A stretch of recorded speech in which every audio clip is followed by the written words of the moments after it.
샬롬, 허락된 하루의 삶에 넘치는 하나님의 사랑과 부활하신 예수 그리스도의 능력과 은혜 그리고 성령의 충만함이 함께하기를 기도하고 축복합니다.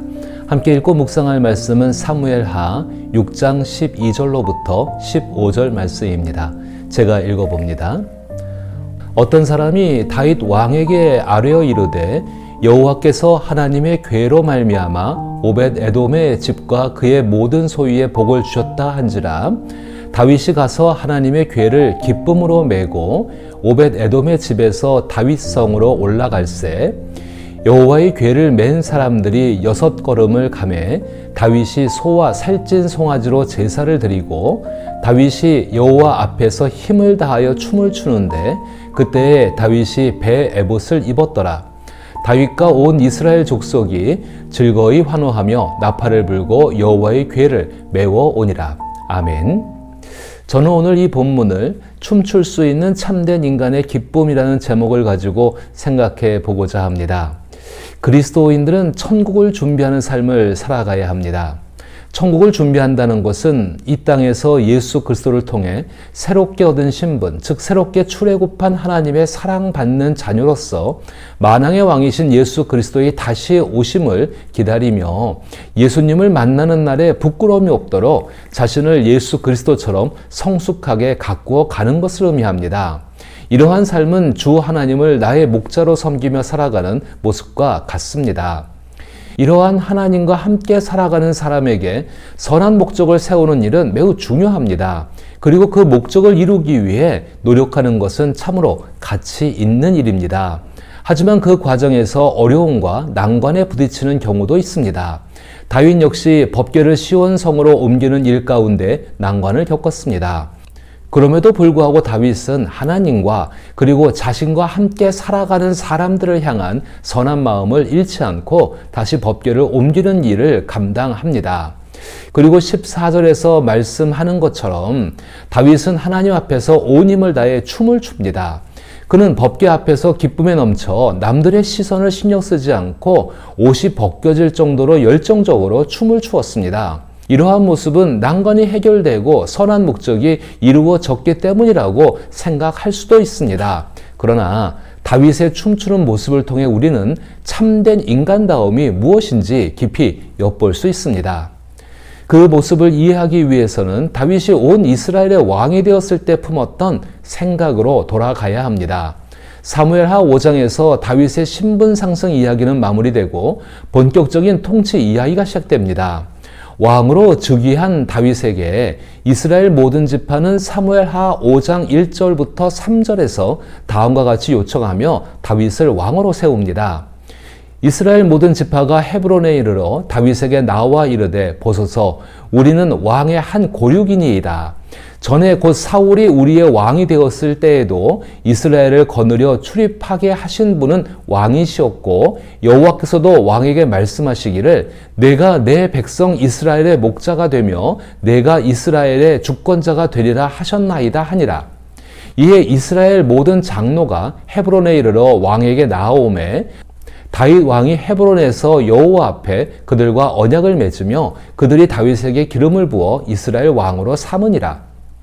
이 구절에서 주목할 점은 왕이라는 단어보다 목자라는 표현입니다.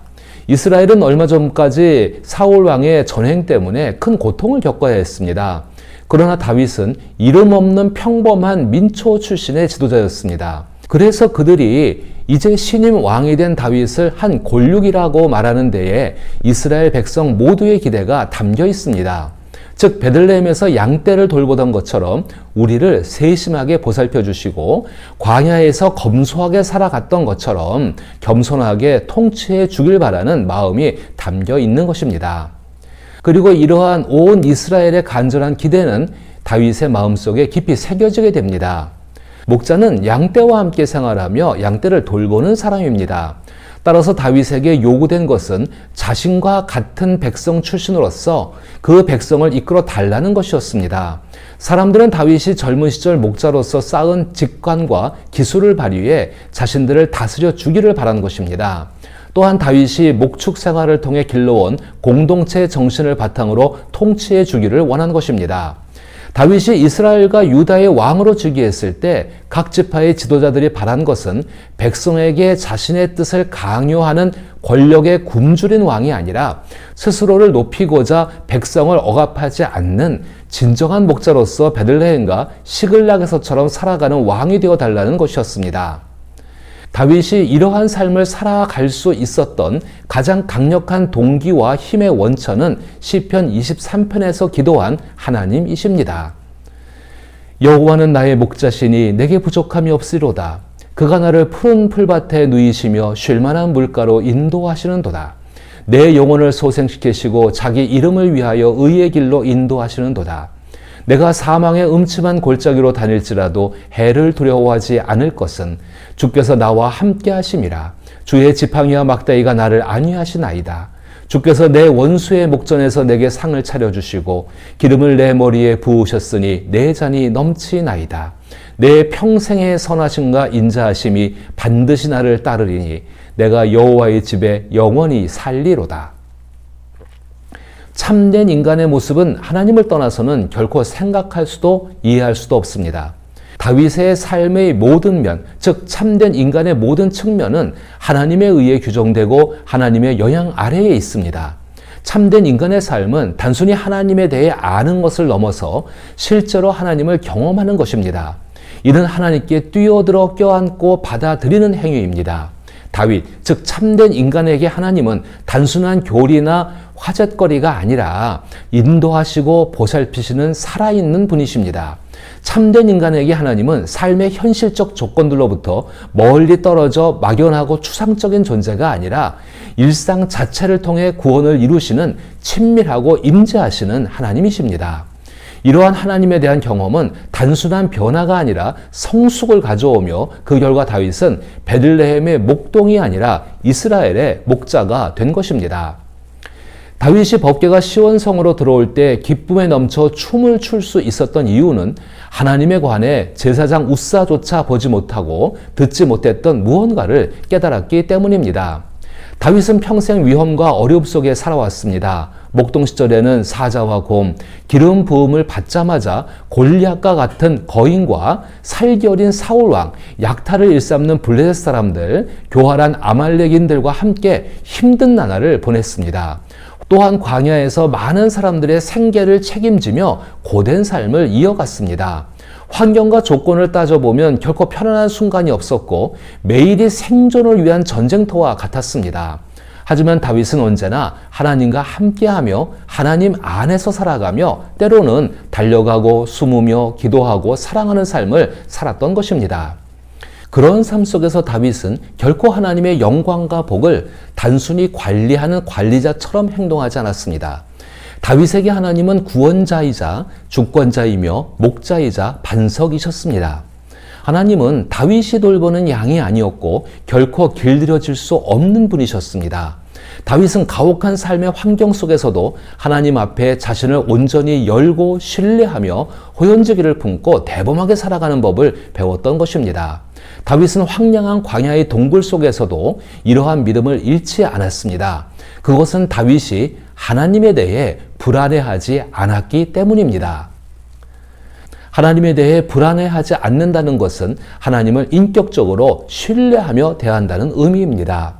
우사가 죽었을 때 다윗은 하나님께 분노했습니다. 다윗은 우사가 죽었다는 사실만 알았을 뿐 그가 왜 그렇게 죽어야 했는지는 알지 못했습니다.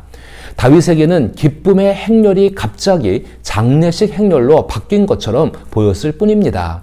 한마디로 하나님께 화가 난 다윗은 뾰로통해지고 삐져서 집으로 돌아간 셈이 된 것입니다. 하지만 다윗은 하나님께 화를 냈음에도 죽지 않았습니다. 다윗이 죽지 않은 이유는 화를 내는 다윗 역시 찬양할 때와 마찬가지로 하나님을 향해 살아있는 존재였기 때문입니다.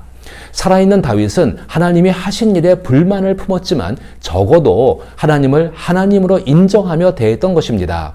여기서 우사와의 중요한 차이점이 드러납니다. 우사는 결코 하나님께 화를 낸 적이 없었습니다. 그는 매우 예의 바르고 공손했습니다. 그도 그럴 것이 나무 상자에게 화를 내는 사람은 없기 때문인 것입니다. 집으로 돌아온 다윗은 깊이 생각할 시간을 가졌을 것입니다. 그는 단순히 법궤라는 나무 상자가 아니라 살아계신 하나님께서 행하신 일에 관한 이야기를 듣게 됩니다. 중요한 것은 하나님께서 어떤 일을 하시냐가 아니라 하나님께서 실제로 존재하신다는 사실입니다. 이에 다윗은 모세의 가르침을 따라 조심스럽게 축제의 분위기 속에서 법궤를 자신의 성으로 옮깁니다. 이는 하나님께서 자신의 집에 인격적으로 찾아오심을 진심으로 환영하는 모습입니다. 다윗은 어떤 방법으로도 자신이 하나님을 자신의 집으로 모실 수 없다는 사실을 깨달았습니다. 하나님께서 스스로 그의 집에 들어오셔야만 했고 그 일이 이루어졌기에 다윗은 기쁨에 겨워 춤을 추었습니다. 우리가 제 힘으로 어떤 일을 척척 해낼 때에는 단지 걷는 것과 같다라고 말할 수 있습니다. 걷는 것은 몸을 움직이는 가장 자연스러운 방식이 되는 것이지요. 그러나 사랑에 빠져 정신을 잃고 깊은 의미를 발견하며 자아에 대한 집착에서 벗어날 때 우리는 자신의 이해와 통제를 넘어서는 행동을 하게 됩니다. 바로 그것이 다윗의 춤입니다. 만약 다윗이 단순히 종교적 의무를 수행하거나 국가의식을 진행하고 있었다면 그는 엄숙한 표정으로 옷자락을 단정히 여기며 예루살렘으로 행렬을 이끌었을 것입니다. 그러나 다윗의 행위는 단순한 직무 수행이 아니었습니다. 예루살렘의 권위를 높이기 위한 정치적 행위도 아니었고 하나님을 높이기 위해 힘들게 벌이는 종교적 행사도 아니었습니다. 다윗은 그저 경배하며 살아계신 하나님께 진심으로 반응하고 있었던 것입니다. 그는 자신을 감싸고 흐르는 하나님의 생명에 온전히 열려 있었던 것입니다. 그 하나님은 법궤가 증언하듯 역사를 관통하시며 구원과 은혜, 복을 베푸시는 살아계신 하나님이셨습니다. 이런 다윗의 모습을 살펴보면서 반드시 기억해야 할 한 가지가 있습니다. 종교 집회와 그 시간을 통해 우리는 하나님께 기쁨으로 자신을 여는 법을 배우고 연습해야 합니다.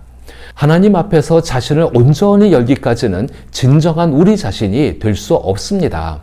하나님의 실제하심에 주목하고 우리 안에 계신 하나님의 일하심에 반응하며 우리를 위한 하나님의 말씀을 받아들일 때까지 말입니다.